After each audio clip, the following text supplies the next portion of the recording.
आज की इस वीडियो में हम आपको 8 ऐसे पॉइंट बताएंगे जो पॉइंट को ध्यान में रख के ही आपको कोई भी प्रॉपर्टी खरीदना चाहिए। यदि आप ये 8 पॉइंट में से कोई पॉइंट को मिस कर देते हैं तो ऐसे स्थिति में आप उस प्रॉपर्टी का 100% ओनर नहीं बन पाएंगे।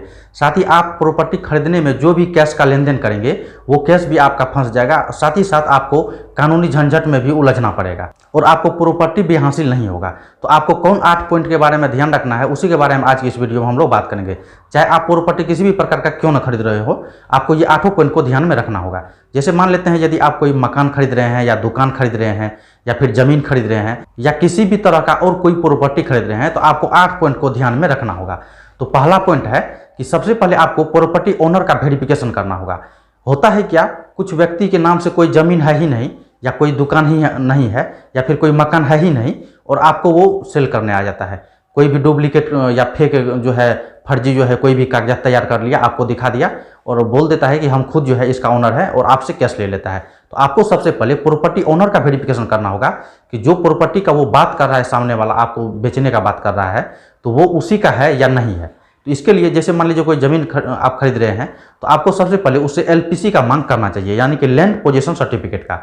एलपीसी क्या है, कैसे बनता है, इस टॉपिक पर हम पहले ही वीडियो बना दिए हैं, तो आप मेरा प्रीवियस वीडियो को जाके देख सकते हैं। यदि आप प्रॉपर्टी ओनर का फुल वेरिफिकेशन कर लेते हैं कि सच में यही व्यक्ति उस प्रॉपर्टी का जो है ओरिजिनल मालिक है, तो ही आपको लेन देन के लिए आगे बढ़ना चाहिए। नेक्स्ट पॉइंट आता है कि प्रॉपर्टी का जो है आपको मेजरमेंट करना चाहिए। जैसे मान लीजिए कागज पे यदि 100 गज जमीन दिखाया गया है तो ऐसे स्थिति में आपको जो है वहाँ पे फील्ड पे जाके भी चेक करना चाहिए कि वो ज़मीन 100 गज है या फिर उससे कम है।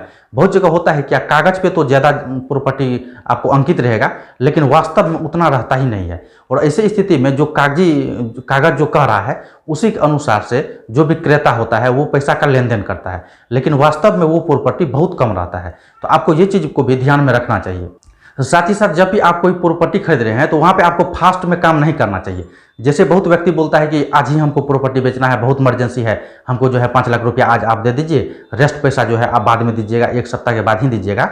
तो ऐसे स्थिति में आपको वहाँ पे बहुत सावधानी बरतने का आवश्यकता है, क्योंकि होता है कुछ गड़बड़।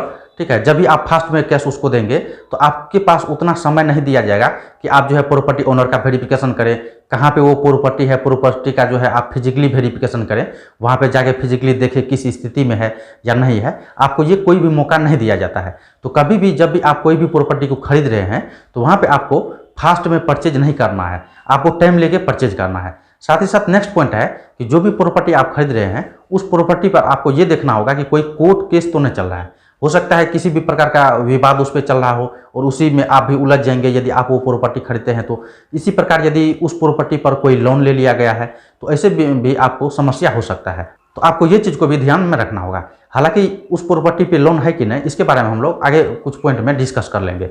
नेक्स्ट पॉइंट है कि जब भी आप प्रॉपर्टी खरीदते हैं तो उस प्रॉपर्टी से संबंधित आप उस रजिस्ट्रार ऑफिस में जाए और वहाँ पे रजिस्ट्रार ऑफिस में बोले कि NEC हमको दीजिए, NEC। ठीक है, तो NEC यदि आपको दिया जाएगा रजिस्ट्रार ऑफिस के द्वारा तो उस पर टोटल चीज़ आपको अंकित रहेगा कि जैसे मान लीजिए कोई मोर्गेज है उस प्रॉपर्टी पर या फिर किसी प्रकार का कुछ लीगल दायित्व है या फिर वो प्रॉपर्टी बिकने के लायक ही नहीं है या जो भी होता है, वो रजिस्ट्रार ऑफिस में ये मैसेज चल जाता है गवर्नमेंट के द्वारा। तो आप जब भी NEC बना लेंगे उस प्रॉपर्टी का रजिस्ट्रार ऑफिस से तो आप वहाँ पर श्योर हो सकते हैं।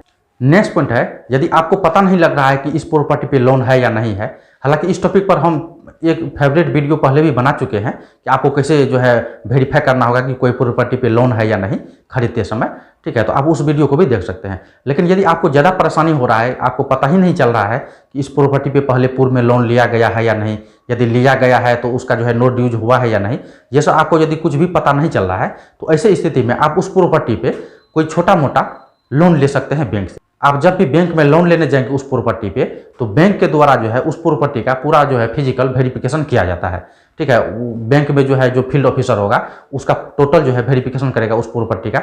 साथ ही साथ ये भी देखता है कि वो प्रॉपर्टी का जो है कितना कीमत है, उसके अनुसार से आपको लोन प्रोवाइड करता है। तो आप कोई छोटा मोटा लोन ले सकते हैं उस प्रॉपर्टी पे और आप जो भी जितना भी दिन में चाहे लोन का रीपेमेंट करने 5-6 महीना के बाद आप बंद करवा देंगे तो थोड़ा बहुत जो है आपको इंटरेस्ट देना होगा। लेकिन सबसे बड़ा फायदा ये होगा कि जब भी आप बैंक से वो वेरीफाई करवा लेंगे, हालांकि जब भी बैंक में लोन के लिए आवेदन करेंगे उस प्रॉपर्टी पे, तो बैंक जो है अपने स्तर से पूरा वेरिफिकेशन उस प्रॉपर्टी का कर लेगा। तो यहाँ आप जो है वेरीफाई करने से बच जाएंगे। बैंक जो है फिजिकल जो है उस प्रॉपर्टी को जाके देखता है और जो है वहाँ पे उसका वेरीफाई किया जाता है, ठीक है। तो यहाँ पे यदि कोई पूर्व में लोन होगा तो बैंक आपको पूरा मना कर देगा और बता देगा कि इस प्रॉपर्टी पर पहले से लोन चल रहा है, इसलिए हम लोन नहीं देंगे। तो आप जान सकते हैं कि उस प्रॉपर्टी पर पहले से लोन था या फिर नहीं था। इसी प्रकार यदि कोई कोर्ट केस चल रहा है तो वो भी बैंक जो है अपने स्तर से जांच पड़ताल करके ही आपको लोन देता है।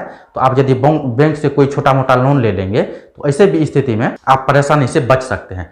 नेक्स्ट पॉइंट है कि जब भी आप कोई हैवी प्रॉपर्टी खरीद रहे हैं, मान लेते हैं 50 लाख या 1 करोड़ का प्रॉपर्टी है, काफ़ी ज़्यादा पैसा का प्रॉपर्टी आप खरीद रहे हैं, तो ऐसे स्थिति में आप जिस एरिया में रह रहे हैं उस एरिया का या फिर प्रॉपर्टी जिस एरिया में है उस एरिया का कोई 2 लोकल न्यूज़पेपर में आप जो है उस प्रॉपर्टी के बारे में एक ड्राफ्टिंग करें, यानी एक विज्ञापन करें, ठीक है। विज्ञापन में आप ये चीज़ लिख सकते हैं कि यदि ये प्रॉपर्टी बिकने वाला है, मतलब हम खरीद रहे हैं, फलना के द्वारा ये बेचा जा रहा है, प्रॉपर्टी का जो भी मेजरमेंट है, जितना गज है, वो सब आप उसमें दर्शा सकते हैं।